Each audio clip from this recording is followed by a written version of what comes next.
मैं हूं आमिर और आप देख रहे हैं नुक्कड़ न्यूज़। 31 अगस्त को एक वीडियो हमने अपलोड करी थी फेसबुक पे, जो करीब 3.3 मिलियन व्यू जिस पे गई थी। हाजी अशरफ मनियार, जिनको 40 गांव से वो बेटी से मिलने के लिए मुंबई तलियान आ रहे थे, और उस बीच उनके साथ गौ मास को लेकर के, शक को लेकर के जो उनके साथ मॉब लिंचिंग हुई थी, उसके रिकॉर्ड में जो एडवोकेट्स हमारे साथ हैं उनसे बात करने के लिए आए हैं कि क्या कुछ अपडेट इसके ऊपर है।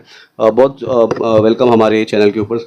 बताइए कि सर, क्या उस पूरे मामले पे आप कोर्ट में चल रहा है, केस चल रहा है, क्या सारी चीज़ें हुई, कितने लोग अरेस्ट हुए और उसका अभी क्या प्रोसीजर चल रहा है?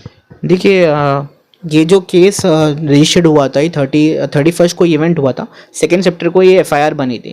2 सितंबर जो एफआईआर बनी थी वो बेलेबल ऑफेंस हुआ था इसमें। तो वो ऑफेंसेस को एड ऑन हुआ था, पॉलिटिकल प्रेशर हुआ था, पूरे नेशनल मीडिया में ये चीज़ चली थी, ट्विटर पे चला था, फेसबुक पे चला था, आप लोगों ने यूट्यूब पे भी चलाया था, तो उसका शुक्रगुजार हूँ मैं। तो उसके बाद आके ये केस में थोड़ी ग्रेविटी आई और इसमें एफआईआर ऐड हुई थी सेक्शन 311 और सेक्शन 302 जो हेट क्राइम के है, और जो डकैती का आता है, जब 2800 रुपये उनकी चोरी हुई थी, उनको मारा गया था, जान से मारने की धमकी दी थी उनको।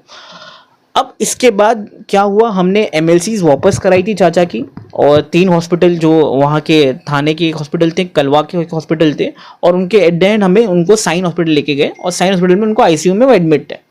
अब उसके बाद जो इन्वेस्टिगेशन ऑफिसर है, उन्होंने नेक्स्ट डे चौथे जो आरोपी था उसको अरेस्ट किए थे, क्योंकि पहले जो 3 आरोपी जो अरेस्ट हुए थे वो बेल पे भाग गए थे, क्योंकि बेलेबल ऑफेंस था, और बाद में एफआईआर में ऐड ऑन हुआ था सेक्शन, तो वो लोग फरार थे। अब चौथा आरोपी वहाँ पे अरेस्ट हुआ और हमारा इन्वॉल्वमेंट वहाँ पे ज़्यादा चालू हो गया उस केस में।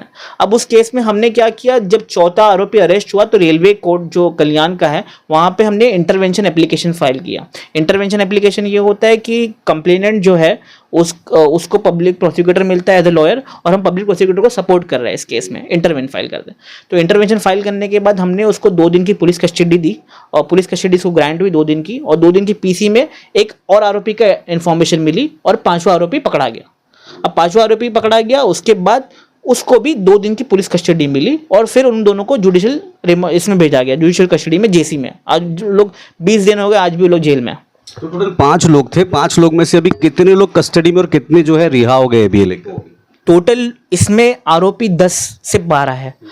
पुलिस को अब तक का सिर्फ 5 मिले। 5 में से 3 पहले ही फरार हो गए थे, उन्होंने एंटीसिपेटरी बेल के लिए पुट अप किया था। आज हमारा एंटीसिपेटरी बेल का आर्ग्यूमेंट था, और जो नॉर्मल जो 2 जन है उनका भी बेल का आर्ग्यूमेंट है। उसमें से 1 जन का आर्ग्यूमेंट हुआ और 1 जन का पुलिस से नहीं आया, तो उसका कल पुट अप करने के रखा है उन्होंने। कस्टडी में कितने लोग हैं? अब कस्टडी में 2 जन है, जुडिशियल कस्टडी में। हाँ, अभी जितने लोग बता रहे कि 10 लोग उस पूरे मामले में थे, तो सिर्फ 2 ही लोग हैं, 3 को बेल मिल गई, तो बाकी के लोग का कहाँ तक मामला पहुंचा? क्या इतने सारी वीडियो जो वायरल हुई उसमें इतने सारे लोगों के चेहरे हैं, तो फिर क्यों? देखो, यही मैं कह रहा हूँ कि इन्वेस्टिगेशन 20 से 22 दिन हो गए मामले को ख़त्म, ये चालू हो गया। अब तक का इन्वेस्टिगेशन में हमें मालूम पड़ा है कि 2 ही लोग अरेस्ट हुए हैं। अब इसमें इन्वेस्टिगेशन ऑफिसर और उनके जो साथ में रिप्रेजेंटेटिव है, ये लोगों ने इसमें आगे हलचल नहीं दिखाई है। इसमें आगे ये लोगों ने ये नहीं बताया कि काम कर रहे हैं। ये 22 दिन में 2 आरोपी अरेस्ट हो रहे हैं, तो इसमें कुछ केस आगे नहीं बढ़ रहा है। तो हमारा यही डिमांड है कि केस को, ये लोग के अंदर पावर ही नहीं है केस चलाने का, तो आप चले जाइए केस छोड़ के। आप यही चीज़ क्राइम ब्रांच को दीजिए, ये 10 के 10 अरेस्ट हो जाएंगे। आपको अगर 4 दिन पुलिस कस्टडी मिलती है, तो आप इनसे गुनाह कबूल नहीं करा पाते हो, आप इनसे इंफॉर्मेशन नहीं ले पाते कौन कौन था इसमें। तो इसमें गुनाह कबूल कराने की कहाँ से बात आ गई? सारे के सारे सीसीटीवी जो फोटोज वगैरह जो है कैमरा से रिकॉर्ड हुआ, उसमें कहाँ से मतलब प्रूफ करने की जरूरत हो? दिख ही रहा है, पूरा दिख रहा है कि कौन कौन है करके। अब उनको सिर्फ नाम लेना है कि भाई ये लोग थे, ये लोग थे, ये लोग थे। क्योंकि अगर आप वीडियो अपलोड कर रहे हो, ठीक है, तो आपको मालूम है आपने ये क्राइम पूरा किया है। ऐसा नहीं कि ट्रेन में हादसा हो गया और आपने वीडियो बनाया और छोड़ दिया। आपने इंटेंशनली मारा है। एक मुस्लिम दाढ़ी वाले को आपने इंटेंशनली मारा है, और बुजुर्ग इंसान है। तो ये सिनारियो है। तो आपके पास सीसीटीवी फुटेज है, ठीक है, आपके पास आरोपी भी मिल गए, तो आप अरेस्ट कीजिए और लोगों को। आपने अरेस्ट नहीं किया, तो ये नेग्लिजेंस है, ये जीआरपी थाने का नेग्लिजेंस है।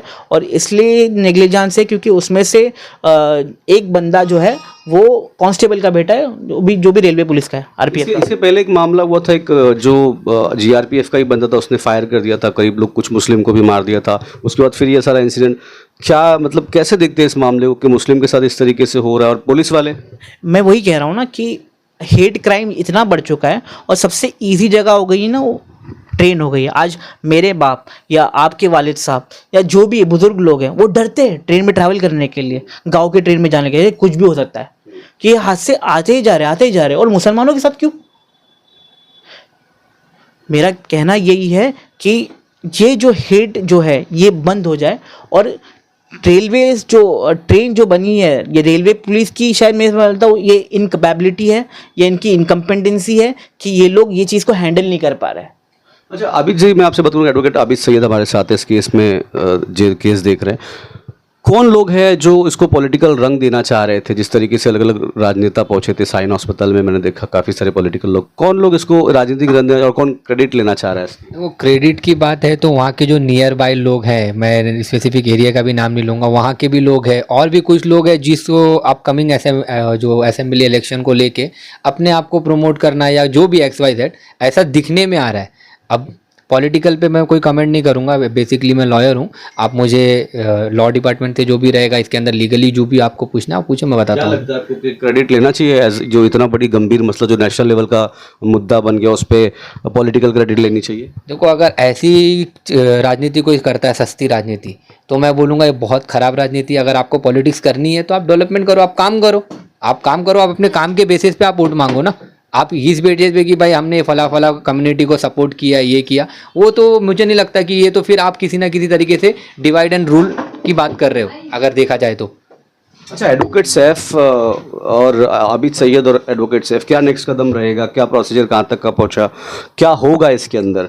मतलब क्या न्याय उनको मिलेगा? क्या जो हाजी अशरफ इनको क्या इंसाफ मिलेगा? या जिस तरीके से आप बता रहे कि नेग्लिजेंस का मामला सामने आ रहा है, तो क्यों? देखिए, पहली बात तो ये जो हेट्रेड है ना, ये हर जगह चला गया अभी। हेट्रेड जो है ना, मतलब ऐसा है कि डिपार्टमेंट का एक कांस्टेबल के लड़के के माइंडसेट ऐसा हो सकता है, तो आप सोच सकते हैं कि ये हेट्रेड कहाँ तक पहुँच गए। हो सकता है कुछ लॉयर्स के अंदर भी हो सकता है कुछ डॉक्टर्स के भी अंदर हो। ये माइंडसेट बनते जा रहा है। अगर इसको प्रिवेंट करने के लिए अगर इसके लिए कोई लॉ नहीं लाया तो ये हमारी इंडियन डेमोक्रेसी को सबसे बड़ा खतरा है, बहुत बड़ा खतरा है। ये हमारी जो इक्वालिटी है ये हमको डिवाइड कर रहा है, हमको आपस में लड़ा रहा है। तो अभी जिस तरीके से बता रहे हैं नेग्लिजेंस है, तो अब क्या मांग रही कोर्ट के सामने? आप क्या प्रस्ताव रख रहे हैं कि किस तरीके से स्ट्रॉन्ग तरीके से केस को देखा जाए? तो क्या प्रस्ताव आप लोग रख रहे हैं? अभी जो बेल स्टेज पे है, अभी उन्होंने अपना बेल एप्लीकेशन मूव किया है, तो हम बेल को ही अपोज कर रहे हैं। इसके अलावा ऑल्टरनेटिव हम जो सारे हमारे पास MLC है, जो सेक्शन ऐड ऑन नहीं हुए, जो प्रोसिक्यूशन मतलब जो इन्वेस्टिगेशन का ऑफिसर्स का जो नेग्लिजेंस है, उसके रिगार्डिंग हम कंसर्न ऑफिसर्स को भी हमने रिटर्न एप्लीकेशन मूव कर दिया है। और इंशाल्लाह अगर वहाँ पे प्रोसेस ऑफ लॉ फॉलो करने के बाद भी हमको रिस्पांस नहीं आता है तो इवन हम हाई कोर्ट में अप्रोच करने वाले हैं कि इसको क्राइम ब्रांच को मैटर फॉरवर्ड किया जाए। और ये तो है, और उसके अलावा हमारी स्टेट गवर्नमेंट और सेंट्रल गवर्नमेंट से हमारी डिमांड है कि इस चीज़ को मद्देनज़र रखते हुए हमारी जो स्टेट गवर्नमेंट और सेंट्रल गवर्नमेंट को इसके ऊपर कॉग्निजेंस लेना चाहिए और हो सके जल्द से जल्दी इसके ऊपर स्ट्रिक्ट लॉ आना चाहिए।